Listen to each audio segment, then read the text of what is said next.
This is Daily Blast Live. We're talking about what you're talking about. You all ready for this? This is a sham. No. Nope. Y'all, just stop. Get real.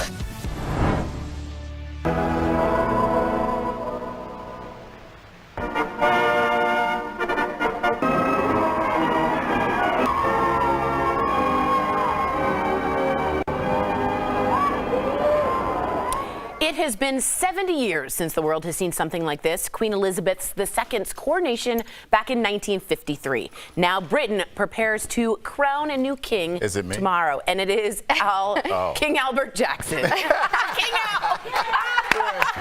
That got a round of applause.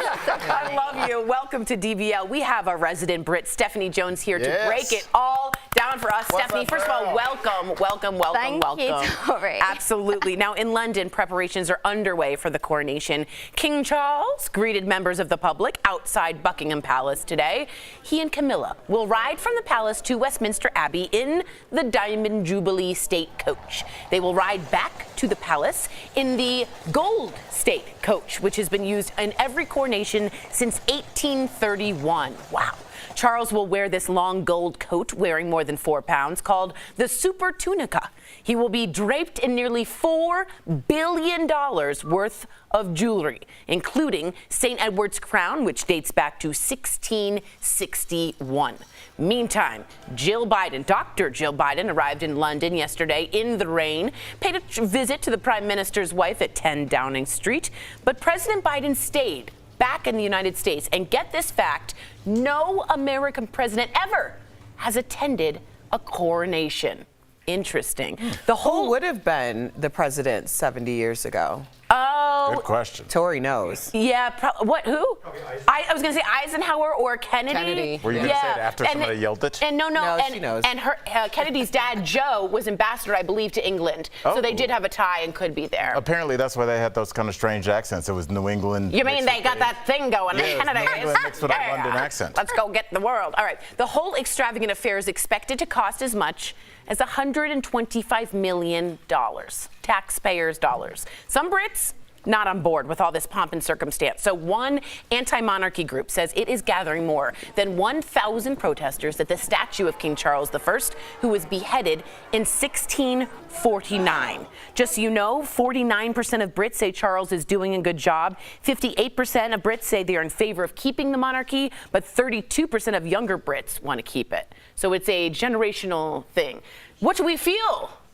Well, you know what? I think it would go down a lot better if Tori was there reporting and everything, because the enthusiasm is fantastic and the accent.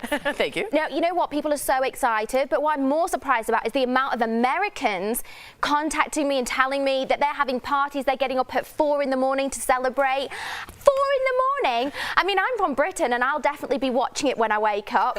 I respect them and everything, but I'm not getting up. I'm not setting my alarm at 3 a.m. to have a jam scone and a cup of tea. But I will when I wake up, Tori. But I think people are excited. That's very exciting. All right. Well, you guys, everybody else excited? I was just excited about the jam scone. I'm questioning getting up at 4 in the morning. Yes, I agree. I'll tell you this, and Sam, you know this from living in LA. You would go to some bars at like 5 in the morning, like you drive past and you see like the diehard soccer fans. Yeah, right. They're watching the game. So 4 is not that crazy. If like soccer fans around the world will get up depending on which country you're in. It's just such a weird juxtaposition for me, because I see my daughter, she's 5, walking around with a crown, pretending to have like a coach.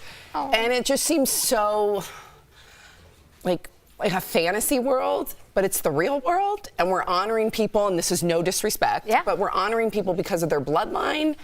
And there's just so much wealth, and I get there's a whole, the philanthropy that King Charles, soon to be King Charles, is extraordinary, but you can also be an activist and a philanthropist without having a coach and a crown. Well, I think it's the old world and the new world meeting each other. I mean, they're not the only country that has, you know, connections, bloodlines that lead. You know, it's just in a weird way, it's the way human beings seem to have organized themselves, like in a hierarchy. And now in 2023, you're Isn't like, it strange though? It seems strange now. Yes. A crown on, Al. Yes, I've always said that. But not to like some of this music that will be played goes back to King Edgar in 973. That's a kind of history even Americans we can't even think about. Right. But I appreciate you bringing that up. Well, and I think bringing it up also kind of alludes to the idea of them ain't your jewels. So can you imagine somebody stealing something from your house and then wearing it in public and the world celebrating That's it? very. That's I understand that, but other countries can report and come together and petition, which South Africa are doing now, to the United Nations, to the World Court, and it's up to them if they return it or not. I mean, we look at the ancient Egyptians; they've only just got their Tutankhamun mask back. The rest has been all over the world on display for centuries. So I mean, and like we look at our diamond rings that us girls are wearing. Do you know where it came from? Did Beyonce know and Tiffany know when she wore that diamond? Times are very different, right, you know? But Beyonce got backlash. People get backlash all the time for wearing diamonds, and they don't know. It's not a celebration. Like, there's still the conversation. So it's like the idea of the world stopping down to celebrate someone who is philanthropic, great, but we know a lot of philanthropists. Most of them aren't draped most of them can't even buy a house, the philanthropists that I know. So the idea of taking taxpayers' dollars, knowing that there are a lot of people in that country who cannot afford food or a place to live, and this is the way that it's being utilized and thrown in their face, feels a little. I think that's a good angle to at least bring up, because I think that's a facet of it. As you see, 32% of younger Brits even want to keep the monarchy. That's way less than the 58% of Brits who are in favor of keeping the monarchy. So we see a generational thing. Can I ask Steph really quickly, do you think generations to come it'll dwindle and there will be no monarchy, or no? I think it really is going to depend on not only what Charles does, but what William does, because he is going to be on the throne, obviously, before. There's not going to be this huge gap like there has been between Elizabeth and Charles. Charles is in his 70s, let's be real, maybe in the next 20, 30 years, and I think William will bring a lot more change. Well, speaking of this, I want to get to this. The next in line in the throne, William and Kate, made a number of appearances across London this week in preparation for the big day. Here are the Prince and Princess of Wales riding London's public transportation, known as the Tube, like an everyday man, like Bernie Sanders, right? I like it. They greeted the staff, they spoke with fellow passengers, they even filmed a video for social media with a TikTok star and train enthusiast. Next, the couple made their way to a local pub, greeting well-wishers on their way. Kate took a ton of selfies. Seems like it's a little early for the pub. Well, you know what? It's the Coronation with some of those lucky fans, and even answered some of their questions. Let's take a look at that. Anticipation and excitement going on at the moment. So we will behave, you think? Yeah, I hope so. Yeah. You never quite know. No. Cute. In the pub, Will and Kate got behind the bar. William even served up some pints before talking with workers who were preparing for the coronation. Meantime, the other brother, the spare, as he calls himself, Harry, is going to attend his father's coronation, but it will be a brief trip. Harry's expected to jet back to California directly after the ceremony. Meghan, on the other hand, is staying behind to celebrate Archie's 4th birthday. Mazel to Archie tomorrow, according to reports. Does all of this help make William and Kate more relatable, or does this seem phony? I feel like it's very staged, obviously, happening right now, let's be honest. And I think, obviously the thing is, they can't really win. If they go on the Tube without their security, all hell is going to break loose. Anything could happen. So I respect that they're putting themselves out there and they're trying to rally up with the people. But I think it would be better for them to serve the questions that people do have, like the taxpayers' dollars that Erica mentioned. It works out at not even $2 a person. So, I mean, a lot of the country are very willingly giving it, because in return we see over $1 billion after every single event like this, whether it's a royal wedding, whether it's the coronation, in terms of travel and tourism. But a lot of people are so stressed because of the war in Ukraine, the impacts that it's having on our country. The price of oil and gas is through the roof. People can't afford their rent. People can't afford to feed their families. So I understand. I think it would have been better served if they'd have visited those people. And addressed it, maybe. And addressed it. Which would be huge. Rather than going down the pub. Fair. Really great points, everyone, and very excited to see what happens next. Coming up on DBL, the doc is in town. Dr. Coley is joining us to talk all about the big COVID announcement from the World Health Organization, plus our interview with Food Network star Duff Goldman. How did he go from graffiti artist to master chef? DBL. This show is amazing. There's a lot going on down here. I would have been part of the Mile High Club. Yeah. So on point. But I'm going to have a conversation about what's happening now. All right, guys, we have something to tell you. Astrology, whether or not you believe in it, a very famous astrologer has claimed that May, is it the 6th? No, this is interesting, is a terrible, terrible day. Bad omens all over. Retrograde planets. There's a lunar eclipse, which is a terrible omen. There's also bad vibes. As you just made that up. I made the third one because I don't remember the third one. Yeah, but there's also vibes. bunch of malfeasance going on out here. I don't want to get into it. But think about a lunar eclipse. The day you get there, the moon is going to be covered, or the other way. Something with the covering of the eclipse. Solar and lunar, I get. Why would you bring this up if you had no idea? I think it's fascinating because would you have your wedding on a day in which an astrologer famously says that is a terrible day? Would you do it? Yeah, you don't believe in that. I don't believe in that. But here's what I will say about astrology. Most of the women that I hold in high regard put a lot of faith in that. Fair. Every woman that I know, like PhDs, solid human beings. Did your mom? Yeah, a little bit, but she's not like, you could see yesterday with Caroline Ray, she's like, okay, Gemma, okay. But I think Jeff's into that a little bit. Yeah, I just think even if it's placebo, there is something to, if it's a bad day and it's told to have a bad day, I don't know, things start to happen and it becomes a self-fulfilling prophecy. Do you know what I'm saying?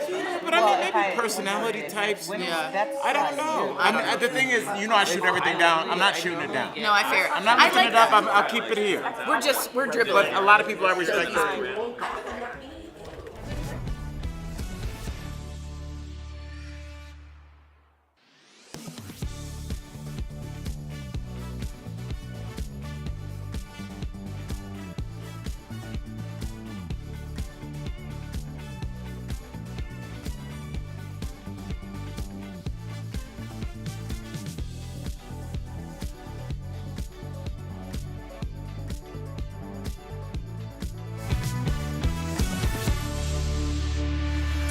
Welcome back to DBL. Huge news. Oh, I'm getting emotional from the World Health Organization.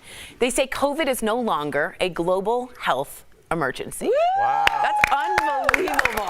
I can't believe we're saying that. But what does this mean? We have brought in Dr. Coley to break it down for us. Dr. Coley, how does this affect our day-to-day life? So guys, this is the World Health Organization and the CDC now saying it is no longer an emergency. It's not saying it's gone. Okay. It's not saying that it's not a public health threat, but it's saying we now have the tools in place to know what to do about it. Wow. So we're in a different sort of level of caution about it. Now, what does that mean logistically for us? No more free tests. So stock up. You've got 1 more week to stock up on your tests because a lot of people are now going to have to pay for COVID testing, whether it's at home or the PCR testing. You may not get medications for free. So the Paxlovid, which was free previously for everybody, may no longer be free.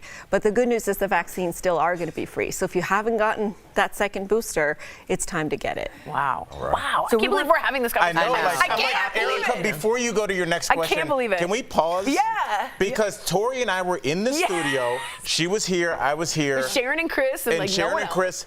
And there was nobody else for months. Right? And it's just really shocking to look and see all these people. And we just kind of just said, oh, COVID is passing. We're just like, oh, okay, cool. I think we should take a second. Yeah. It's a big deal. I agree. We lost people. We lost time with people that we love. We missed weddings, graduations. Like, I hope we take a second and just like shout out the medical community and shout out us for finally getting it together to some extent and getting past this so now we can get on. Amen. Bravo. More COVID speech.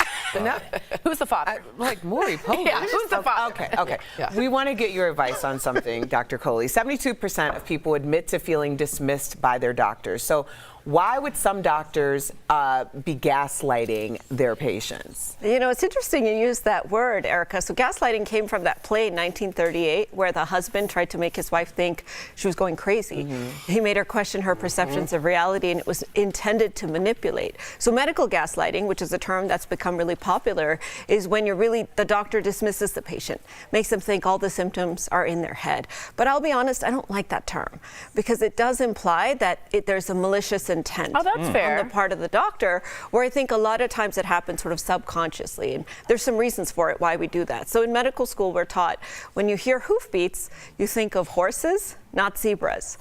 So common things are common, and of course there's the rare stuff that can happen, but you first reach for the common things and you really sort of try to explore those options. So sometimes a doctor might think about the horses only, forget all about the zebras, just because that's the bias they have coming in. The other is, I mean, doctors are human. Right. Guys, we bring our own baggage into every visit. Now I try to check it at the door every single time, but my cultural biases, my expectations come into the visit, and a common one is pain. So if patients come reporting pain, depending on your own pain threshold, you could perhaps be more dismissive of somebody else's pain or sort of not understand, you know, what it's about. So that's another piece of it. That's really honest. Isn't it true, though? That's an honest thing. Well, I think about, like, there is a procedure, I think it's called HSG, and I went to get it done, and I was asking other women, like, have you gotten this done, and did they give you a painkiller, or at least tell you that you might need something? And I didn't receive anything, and I was never told that I needed to. And then it was going on to, you're so strong, but you're very strong, as I passed out on the table. So I think about that when it's like, what is the threshold? Are you like, when a doctor says that, are they doing it based on their bias of what they can tolerate or what they think you can tolerate? So many different factors, but I'll say as a Black woman, you're the most likely to be gaslighted, actually, because even the thresholds for pain in Black Americans, we don't understand quite as well. We sort of apply the information we have from others, and same for women as well. Thank you for that. That was so important, vital. Dr. Cole, be a nudge. That's what I say. Be a nudge in the hospital. Thank you for helping us navigate healthcare. DBL Nation, check out her podcast, Heart of Medicine. We will be right back.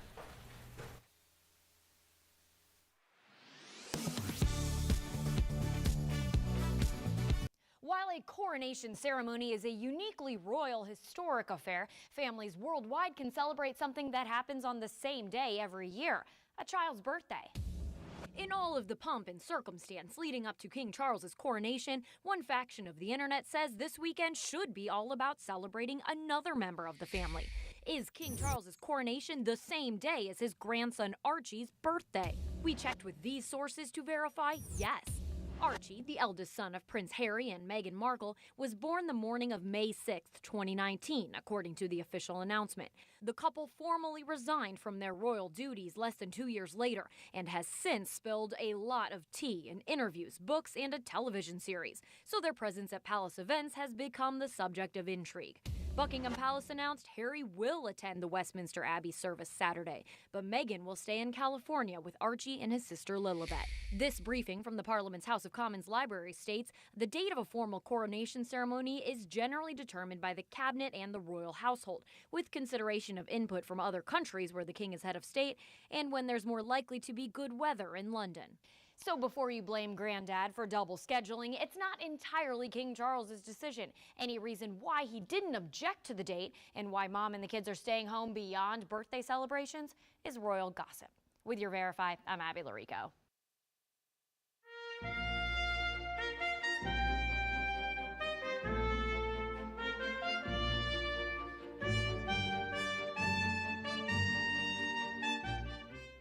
Are you skeptical of headlines and what you see on social media?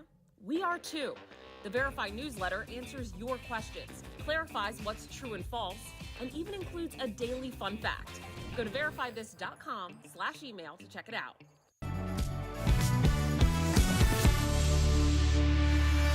Welcome back. Food Network Summer Baking Challenge is coming back soon. And earlier, we caught up with one of the competition's judges and one of our favorite interviewees ever, Duff Goldman. Check it out. Hello.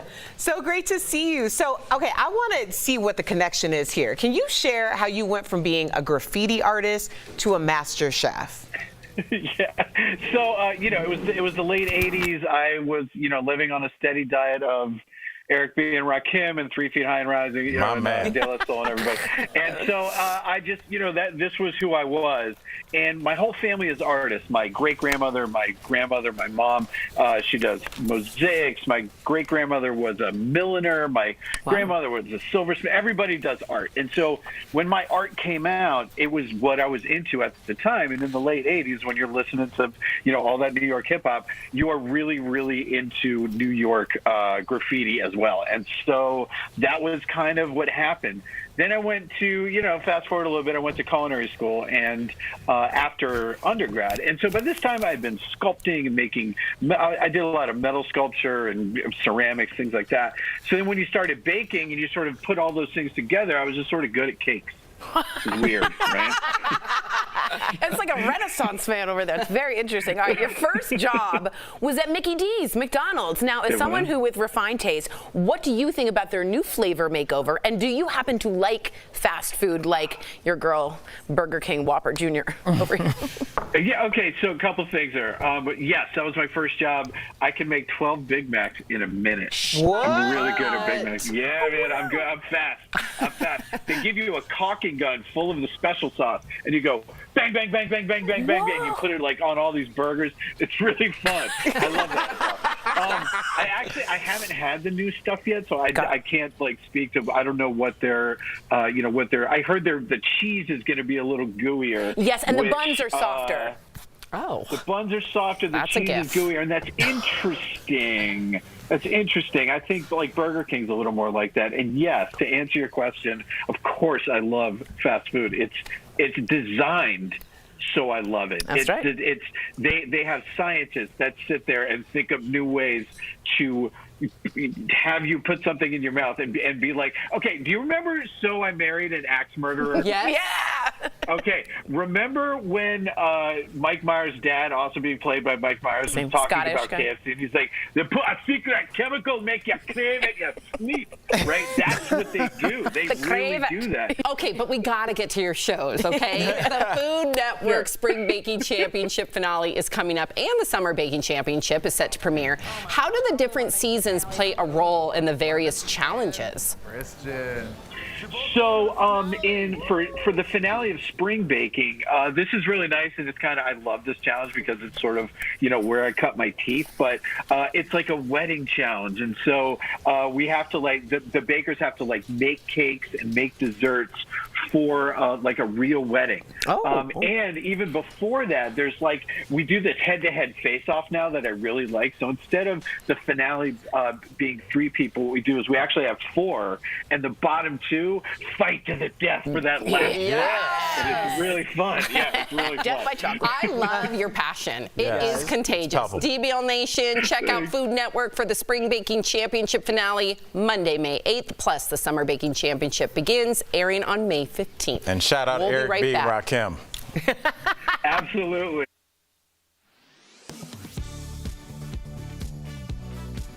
The mystery of Malaysia Airlines Flight 370 has captured the attention of conspiracy theorists and aviation experts alike.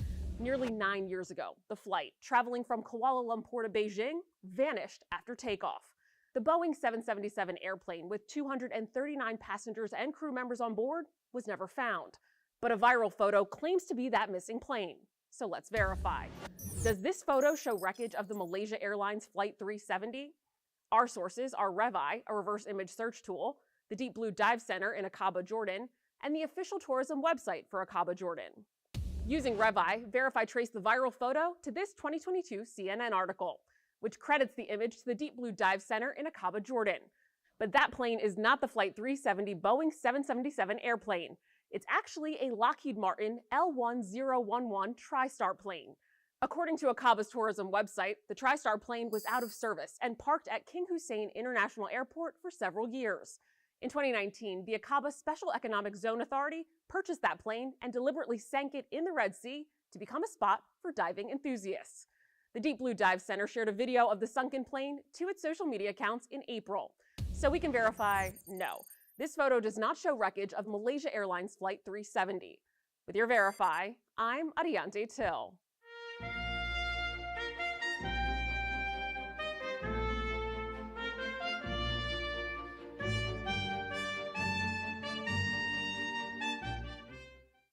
One out of every 5 people in this country are struggling to pay their medical bills. According to the Consumer Financial Protection Bureau, Americans owe a total of $88 billion.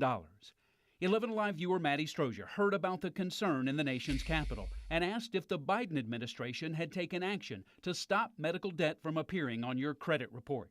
Let's verify. Our sources are the Consumer Financial Protection Bureau Equifax, Experian, and TransUnion, the 3 largest credit reporting agencies, and VantageScore. In Washington, D.C., senators gathered recently to express concern over medical debt. But medical debt can happen to anyone. It doesn't matter if you do everything right. Anyone can get sick. Anyone can get in a car accident. Nothing really to do with your ability to pay your bills. Leaders of the big 3 credit bureaus appeared before a Senate committee. All 3 have made changes when it comes to medical debt. Beginning this year, credit reports will no longer reflect medical debt less than $500. Consumers will get a year to pay off a debt of over $500 before it appears on a report. And any debt reflected in a credit report will vanish once it's paid. Previously, it stayed for 7 years. Some U.S. senators say it's not enough. Medical debt has absolutely no place on credit report. VantageScore creates a credit score based on data from the big 3 credit bureaus. Just a few weeks ago, VantageScore stopped including medical debt when calculating scores. So we can verify that while it is not due to changes made by the Biden administration, there have been changes this year that will lessen the impact of medical debt on your credit report.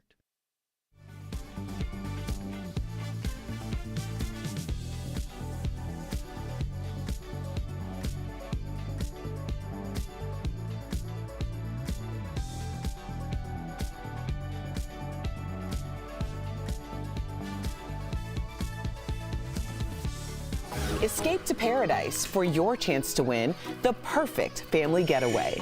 Watch DBL every day for a word of the day. Then enter at dailyblastlive.com/beaches for your chance to win a 4-day, 3-night beaches resort stay for a family of 4 to a beaches resorts destination in Jamaica or Turks and Caicos. Today's beaches resorts word of the day is resort. The winner will be announced on DBL May 24th.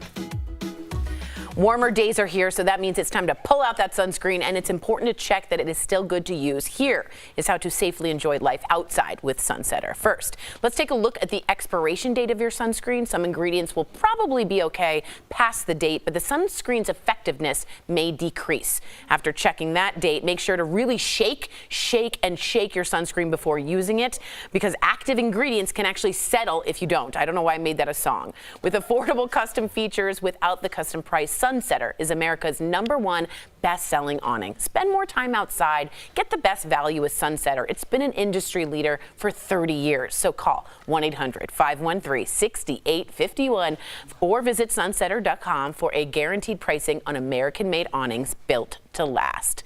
Very, very exciting. And we also want to say it's May 5th, so we want to wish you a happy Cinco de Mayo, everybody. Now, a little bit background here. It is a long history, but it's mostly an American holiday. Yeah, don't go to Mexico and ask. Exactly. Victory over France, right? Yes. Victory over France. All right, bye guys. Have a wonderful weekend, and make sure you stay safe